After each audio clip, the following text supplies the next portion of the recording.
নমস্কার, আপনারা দেখছেন ভয়েস অফ রাজা আর আমি মনিরুল ইসলাম রয়েছি আপনাদের সঙ্গে। এই মুহূর্তে লক্ষ কোটি টাকার প্রশ্ন হচ্ছে, দিলীপ ঘোষ কি বঙ্গ বিজেপির মুখ্যমন্ত্রী মুখ হতে চলেছে 2026-এ? বিজেপি কাকে মুখ্যমন্ত্রী মুখ করে ভোটে লড়বে? অনেকদিন থেকে একটা কনফিউশন তৈরি হয়েছিল এবং আমরা দেখছিলাম যে ক্রমশ শুভেন্দু অধিকারী তিনি বিজেপির প্রজেক্টেড মুখ্যমন্ত্রী মুখ হতে যাচ্ছেন। কিন্তু আজকের ডেটে দাঁড়িয়ে গতকাল আমরা যখন শ্রমিক ভট্টাচার্য এবং দিলীপ ঘোষের রুদ্ধদ্বার বৈঠক দেখলাম, এবং সেখানে বেরিয়ে এসে দিলীপ ঘোষের যে হুঙ্কার এবং তিনি ক্রমশ তৃণমূলকে এক হাত দিলেন, সেইখানে কিন্তু দাঁড়িয়ে একটা প্রশ্ন উঠে যাচ্ছে যে কোন শর্তের বিনিময়ে বা কোন জাদু বলে দিলীপ ঘোষ তিনি একদম একটা ইউটার্ন নেওয়াই বলতে পারেন যে ইউটার্ন নিলেন। কিছুদিন আগে মুখ্যমন্ত্রীর সঙ্গে সখ্যতা, কিছুদিন আগে তৃণমূলে তার 21শে জুলাইয়ের মঞ্চে যোগদান নিয়ে একটা বিস্তর জল্পনা, এই সমস্ত কিছুর মাঝে বিজেপির নতুন আরএসএস এর একদমই নিচু থেকে উঠে আসা একজন, আরএসএস করে উঠে আসা একজন নেতা, তাকে রাজ্য সভাপতি করা এবং তার সঙ্গে দিলীপ ঘোষের কথা বলা এবং আরএসএস এর আরেকজন ব্যক্তিত্বের সঙ্গে কথা বলা, এবং বিজেপির যে ক্রমশ আরএসএস নির্ভরতা এবং বিশেষ করে আরএসএস কে গুরুত্ব দিয়ে আমরা সেটা সভাপতি নির্বাচনের সময় দেখলাম যে এই আরএসএস নির্ভরতা সেইটা কিন্তু ক্রমশ স্পষ্ট হয়ে যাচ্ছে।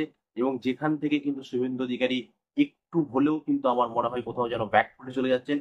এবং দিলীপ ঘোষের আমলেই কিন্তু আমরা দেখেছিলাম যে বিজেপির যাবতীয় এই ফুলে ফেঁপে ওঠা সেটা সমস্ত কিন্তু কিছুই কিন্তু দিলীপ ঘোষের আমলে। এবং সেই দিলীপ ঘোষের পরে আমরা সুকান্ত মজুমদারকে যখন দেখেছিলাম সভাপতি করা হয়েছিল, তখন বিজেপি ক্রমশ গ্রাফটা নিম্নমুখী ছিল এবং আবারও আরএসএস এর আরেকজন আহ, পুরনো নেতাকে বঙ্গ বিজেপি সভাপতি করে কিন্তু আরএসএস বা বিজেপি এই বার্তাটা দিতে চাইছে যে বিজেপির পিছন থেকে আরএসএস এর যে একটা ভূমিকা থাকে, সেই ভূমিকাটা কিন্তু ক্রমশ স্পষ্ট হয়ে যাচ্ছে। এবং দিলীপ ঘোষের মুখ্যমন্ত্রী হওয়ার কথা কেন বলছি, কারণ আমরা জানি আজকে দিলীপ ঘোষ তিনি দিল্লিতে দিল্লিতে বিজেপির কেন্দ্রীয় কমিটি যারা রয়েছেন, কেন্দ্রীয় নেতৃত্ব রয়েছেন, তাদের সঙ্গে দেখা করবেন। তাকে দিল্লি থেকে তলব করা হয়েছে। তবে দিলীপ ঘোষ আরো একজন ব্যক্তির সঙ্গে দেখা করবেন। তার নাম হলো, তিনি আরএসএস এর একজন খুব বড় মাপের লিডার এবং বিজেপির বড় বড় তাবড় তাবড় যারা নেতৃত্ব রয়েছে, নরেন্দ্র মোদী থেকে অমিত শাহ থেকে জেপি নাড্ডা থেকে শুরু করে সবাই তার সঙ্গে একটা যোগাযোগ রেখে চলেন।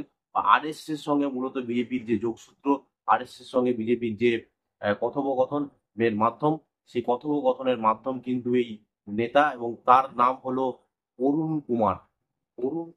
এই অরুণ কুমার হচ্ছে কিন্তু দিলীপ ঘোষের মূল স্ট্রেংথ, যেটা সূত্র পাওয়া যাচ্ছে যে এই অরুণ কুমারই কিন্তু দিলীপ ঘোষের মূল শক্তি, যার কথাতে দিলীপ ঘোষ কিন্তু সম্পূর্ণভাবে চলেন। এবং পশ্চিমবঙ্গে যে আবারও দিলীপ ঘোষের যে স্ট্রেংথ, সেই স্ট্রেংথ বা শক্তি প্রদর্শন কিন্তু কেবলমাত্র এই অরুণ কুমারের কথাতে। এবং হয়তো অরুণ কুমারের কথাতেই দিলীপ ঘোষকে বিজেপির প্রজেক্টেড মুখ্যমন্ত্রী মুখ করা হতে পারে। এটা কিন্তু একটা সারপ্রাইজিং হতে পারে বিজেপি কর্মীদের কাছে, একটা সারপ্রাইজিং গিফট হতে পারে বিজেপি কর্মীদের কাছে। তবে সময় সে কথা বলবে। তবে বিজেপিতে দিলীপ ঘোষ যার আনুগত্য আরএসএস এ, সেই অরুণ কুমার কিন্তু দিলীপ ঘোষের খুব কাছের। এবং তিনি মূলত বিজেপির কেন্দ্রীয় নেতৃত্বের সঙ্গে বিভিন্ন অঞ্চলের যারা আরএসএস এর কার্যকর্তা রয়েছেন, পশ্চিমবঙ্গে যারা আরএসএস এর কার্যকর্তা রয়েছেন বা বিভিন্ন প্রদেশে যারা আরএসএস এর কার্যকর্তা রয়েছেন, তাদের সঙ্গে বিজেপির কেন্দ্রীয় নেতৃত্বের যোগসূত্র সেটা কিন্তু এই অরুণ কুমার করে থাকেন। এবং অরুণ কুমারই কিন্তু দিলীপ ঘোষকে প্রজেক্ট করছেন বলে কিন্তু এটা ধারণা। এবং সেখানে কিন্তু দিলীপ ঘোষকে যদি মুখ্যমন্ত্রী মুখ হিসেবে আমরা দেখি, সেখানে কিন্তু খুব একটা বিশেষ কিছু অবাক কিন্তু আমরা হব না বলে আমার ধারণা। তবে সবটাই সূত্র মারফত খবর, বাদ বাকিটা আপনারা অবশ্যই দেখতে পাবেন। তবে দিলীপ ঘোষ মানে চমক আমরা সকলেই জানি, এবং কি চমক নতুন করে উঠে আসে সেদিকে আমাদের সবাইকে নজর রাখতে হবে। ততক্ষণ নজর রাখুন, দেখতে থাকুন ভয়েস অফ রাজা। নমস্কার, ভালো থাকবেন।